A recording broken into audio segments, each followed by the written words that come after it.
of my Duke and I podcast, and wherever you are in the world, I hope you're having a fabulous day. And if you're seeing the show for the very first time and you like the show, please subscribe, like, and share, and hit the notification bell so when an episode comes out, you will be the first to know. Well, guys, I woke up this morning to a beautiful photo of our Duchess Meghan, and it was taken with this lady. Her name is Kelly McGee Jasfin. I hope I did her name justice, but she posted that photo on Instagram, and she was just shouting out Meghan for this upcoming Mother's Day.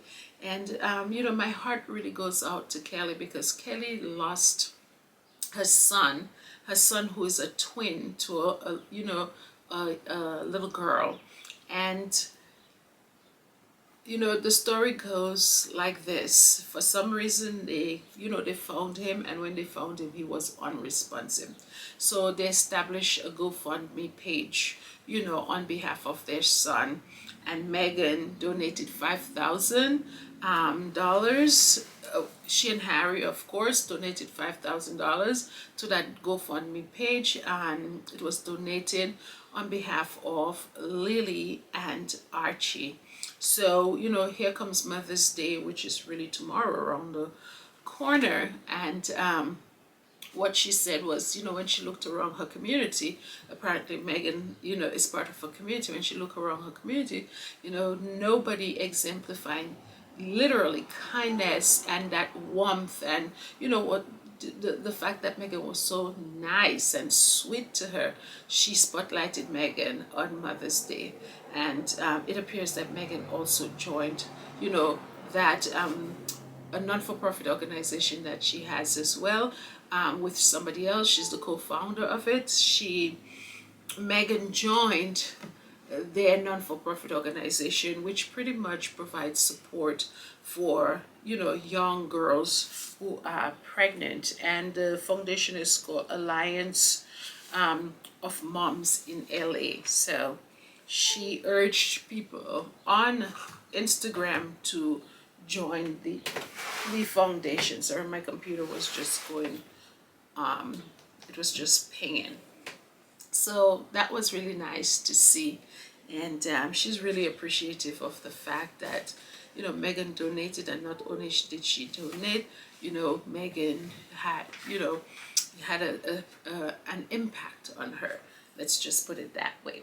So that was really nice. Now, I had posted a short on YouTube of Meghan the day after Archie's birthday, and she went out for a hike with her friends. And a lot of people had a lot to say about that photo, and everybody has seen the photo, so I don't want to spend a lot of time on it. But what was troubling about what people had to say is the fact that it appears that they want Meghan to live her life with regulations. And the regulations that I'm talking about is that whenever the members of the royal family is having an event, Meghan should cease to exist. Let's just put it that way. She should cease to exist. She should not have a life. You know what? It just saying it sounds weird, because the fact of the matter is, the woman is a grown woman in her own home, with her own family, with her own money, and you're telling me that she has to wait for permission to live her life. Think about it in this 21st century, that somebody has to wait for permission to go about their daily life and to do their businesses. You understand? It makes absolutely no sense. The royal family has no control of what Meghan does, and Meghan doesn't have any control of what the royal family does. Case in point, they had Archie's, they had their coronation on Archie's birthday. Did any Meghan complain about it? Absolutely not. So why should Meghan wait for the royal family to have whatever they're having, do whatever they're doing, for her to be able to live and breathe? That is essentially what they're saying. It makes absolutely no sense. You know what? Somebody over there, make it make sense. Just make it make sense, because I am confused. But anyways, having said this, and they also mentioned too that Meghan was wearing Princess Diana's watch. That is yes, she was wearing the watch. But if anybody knows Meghan, and that is why we need shows like, like Sussex Royal, Duchess of Sussex, and my show, to to put the truth out there, because Meghan's trademark, her trademark, is those bangles on her hand and that watch. She's been wearing it for a very long time. Go back and look at her pictures, and you will see that she's been wearing this watch with those bangles for quite a while. And to say that she wore them particularly on the second day of the coronation, and she wore it because it's Diana's, to send a message to the royal family, is just beyond me. Okay, those are the kinds of lies that is important to debunk. So just let them keep talking, because as I said already, that's how they make their money. But at the same time, you cannot let it go by, because when you do let it go by, people are going to believe it. There's a lot of misinformation, disinformation on the internet. The very things that Harry and Meghan has been fighting, there's a lot of that out there, and people are going to believe it. And we have to step up. As much as people don't like us to respond to those things, it's important that at least we get to a few people to let them know that all of what is being said out there in the public about Harry and Meghan are nothing more than lies. Okay, so let's just talk about, I'm moving on from that, let's talk about Harry and Meghan's upcoming engagements, which I am I'm looking so much forward to. I cannot wait for the 16th, the 19th, and the 23rd. So let's just go through the dates. So on the 16th, Meghan is going to receive the Miss Foundation Award, and that's going to be right here in New York. And the award is going to be given to her by Gloria Steinem, the great Gloria Steinem.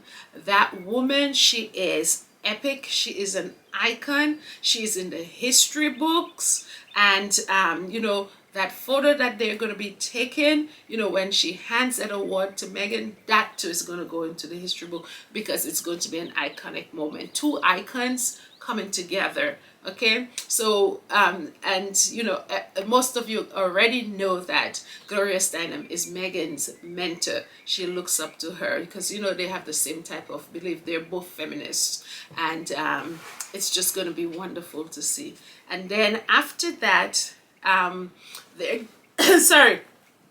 and Meghan is going to have their 5th wedding anniversary. Can you believe 5 years has passed since we saw that beautiful wedding at Windsor? 5 years has gone by, people. 5 years.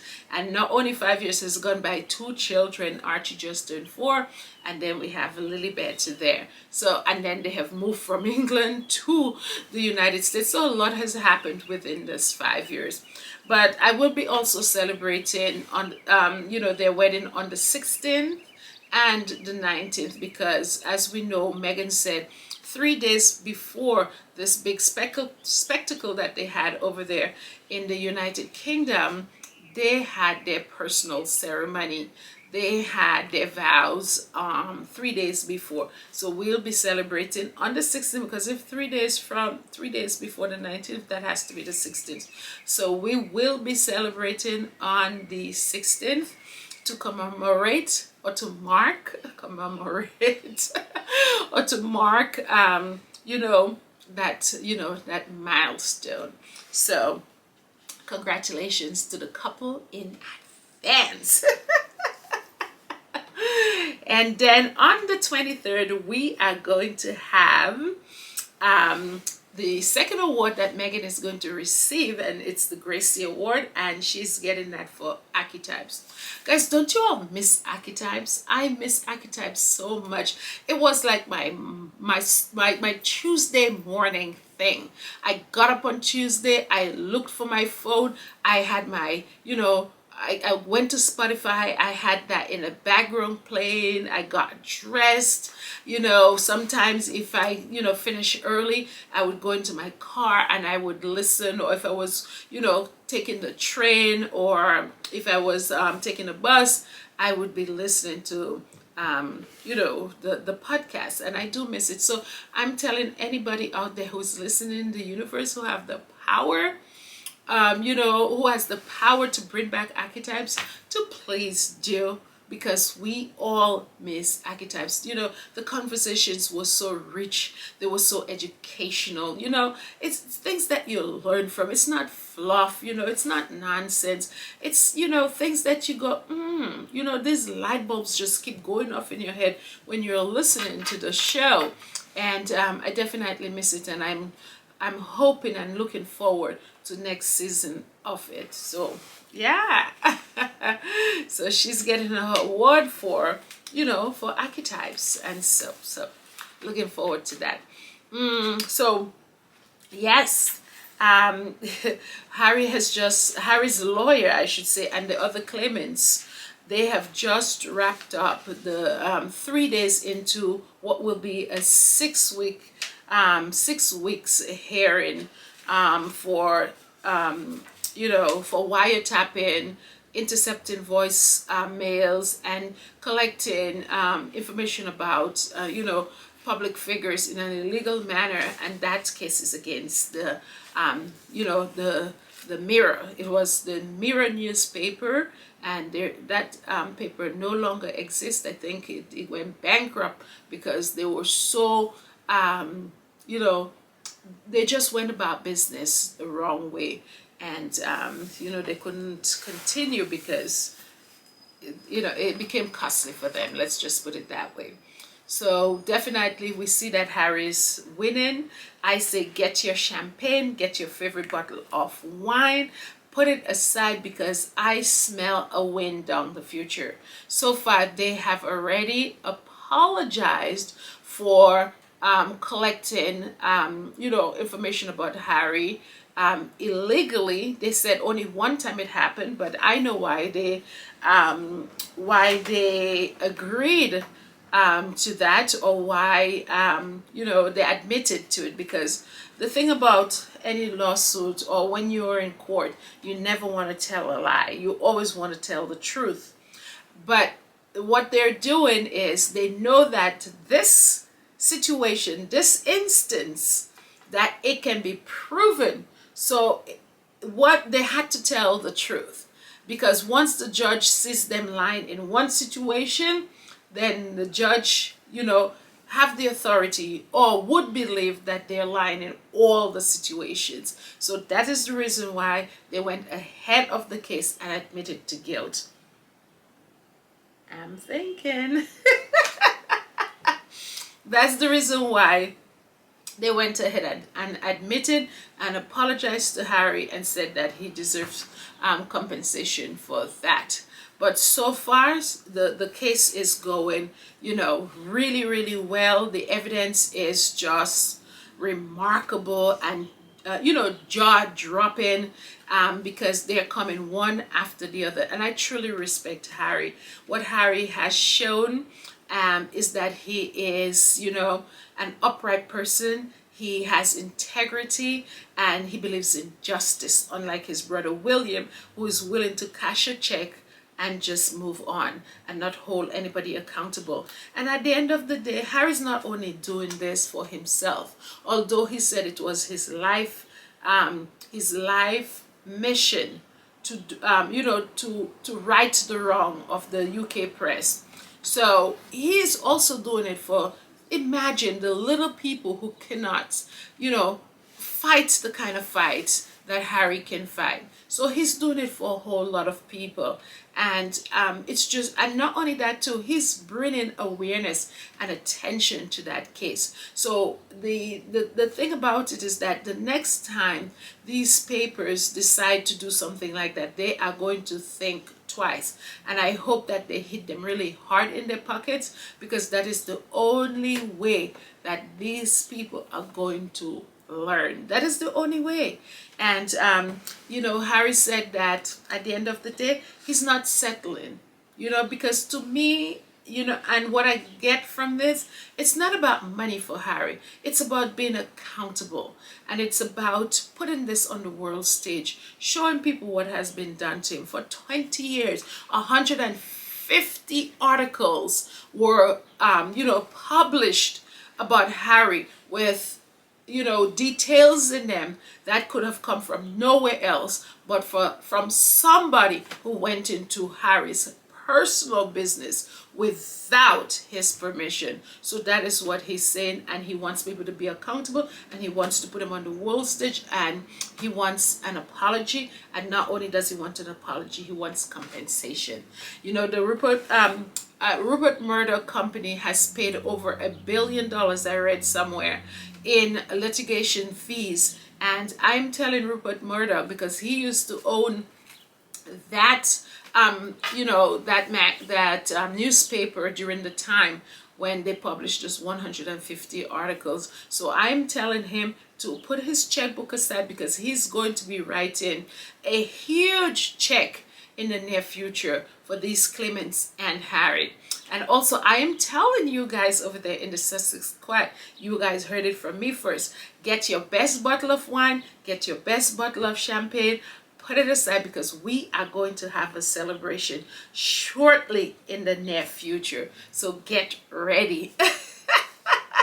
Get ready.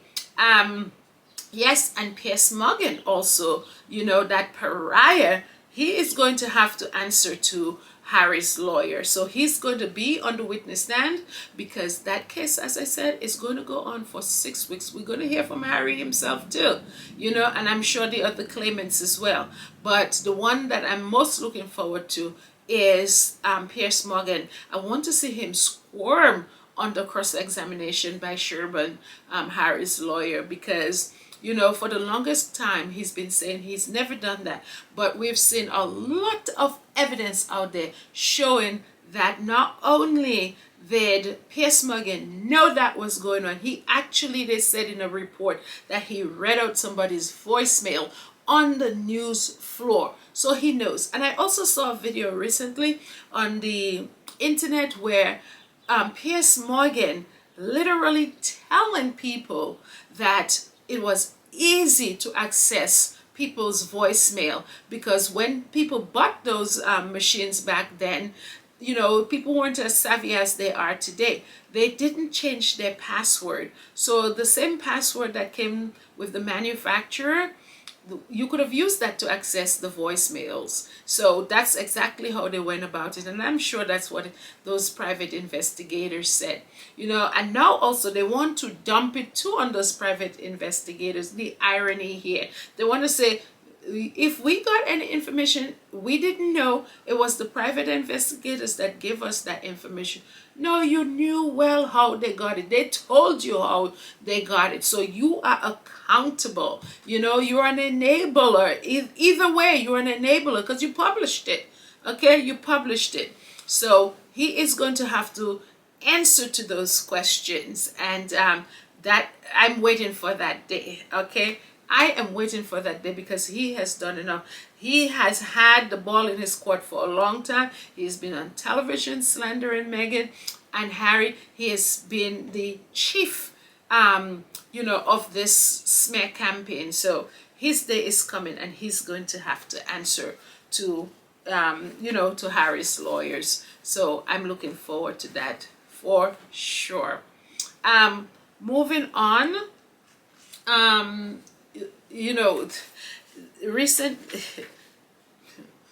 I just saw a photo of, you know, the apparent heir, or heirs, if that's what you call it, to the throne. You had Charles, you had William, and you had, you know, George, poor thing. You know, they all lined up in their antiquated outfits, and it just doesn't match up with the time. Something about those pictures look absolutely wrong. They look archaic, and they look it's just a bad look for the royal family, sending out these pictures in this modern day, in this 21st century, sending out those pictures to the public is just horrible. You know, people already said why they had to have a coronation. This man was already king, and to be sending out those pictures out there, it's just really crazy. But the way that things are looking, it's not looking good for the royal family. It's looking really bad. People are starting to say that they're not in tune with this royal family. It's particularly the young people in the UK is starting to say this is not for them, you know. So I don't even know, you know, they have three of them there thinking that all three of them one day is going to be, you know, king or whatever the position is, a king without a voice, a king without anything. That's what it is anyways. So they are saying that they're going to be, you know, the three succession to the throne, you know, all, you know, in a line there with that portrait that they put out is so ridiculous, because I'm telling you, the end of the monarchy is coming. It is coming. You heard that protest the other day, which was not a good thing for Charles, because he had his boys at the Met Police go out and arrest some of these protesters. People in a democracy are allowed to voice their opinion, freedom of speech that is called, as well as having an opinion. And if they allocated a space for them to protest, which is what they do in most democratic, you know, countries and so on. You have to allocate a place for the people to, you know, to peacefully protest. And if they did that, then there's no business of, you know, intruding on that and arresting people. And that is exactly what happened, and it wasn't a good look. But these people are getting louder and louder. They have more questions for them. The Guardian is literally getting, you know, going deep into the royal family. We saw, you know, leading up to the coronation, the amount of money they have, the amount of wealth they have, and they literally should have been paying for that coronation. Instead, they passed the buck over to the British people, and the British people are standing there holding that, you know, whatever it is, that bill. So something has to be done, and you know, at some point, people are going to put up their hand and say, we've had enough. It's time to move on. Just like how a lot of the Commonwealth nations are saying they're done. Okay, so I just saw a report from St. Kitts and Nevis. That's an, you know, two sister islands in the Caribbean, and they just elected a new prime minister, and he's saying underneath his watch he wants to see Charles apologize, and they want reparations. You know, the minute that Charles said, you know, that he is open to, you know, investigating or to the investigation into the role that the royal family had in the slave trade, that has opened a Pandora's box. And you know, Boris Johnson, I read in one of the articles, I think it was from the Guardian, told him, do not go close to that conversation, because you are literally opening a Pandora's box. And you know, Boris Johnson, he's not a humanitarian. As bad as Charles is, you know, he has always stood up for certain rights. Even when these people wanted to ship these people back from the United Kingdom, when they came, you know, by those, on those little boats, and you know, they had nowhere to go. They were you know, they had, you know, literally just the clothes on their back that they came with. They wanted to ship them to Rwanda or some country in Africa. Charles was very much against that. So he has a lot of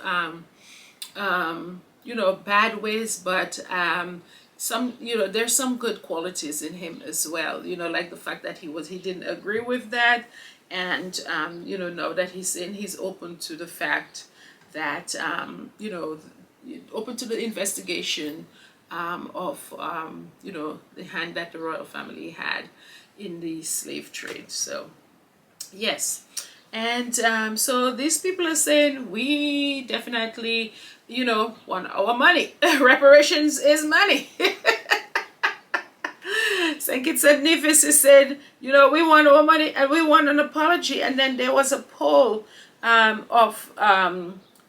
there was a poll taken, and they found that 56% of the people of St. Kitts and Nevis, which is a Commonwealth nation, says that they're not down with the royal family.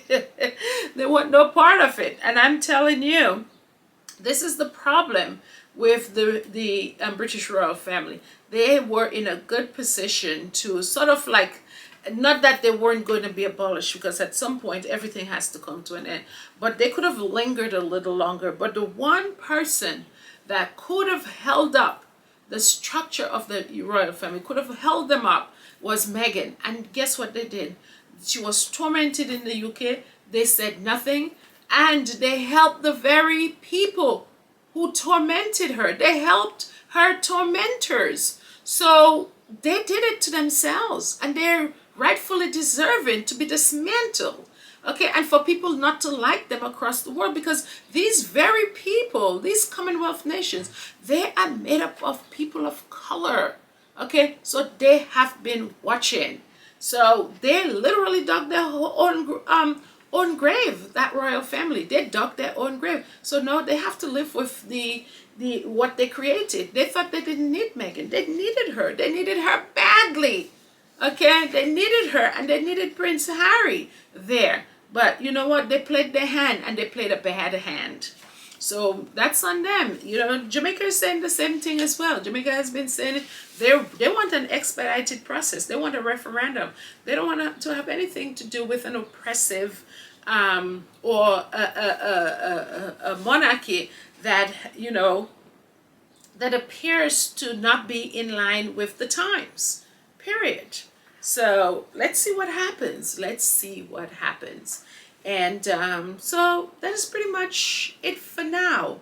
Yes. Oh yes, and then there's this woman that was on, I think she is on Bridgerton, and she made a comment about, you know, the balcony scene, you know, with all the working royals, the quote-unquote working royals that they had on the balcony. So she said something like, it didn't basically represent the diversity that is found in England or in the world at large. And, you know, she came under a lot of fire for that. But she made a true statement. I don't know if it's how she said it, but it did look like this. And it didn't have to be like this. It could have had a mixed race person there, and that would have never been said. But it's because of their selfishness, and because they want to have all the power, and instead they work with the people and them, you know, that could get them to, you know, to sustain them. They decided to push them out, and that is what that happened. So there you go. Anyways, that's all for now, guys. Make sure to leave your comments, and make sure to like and share.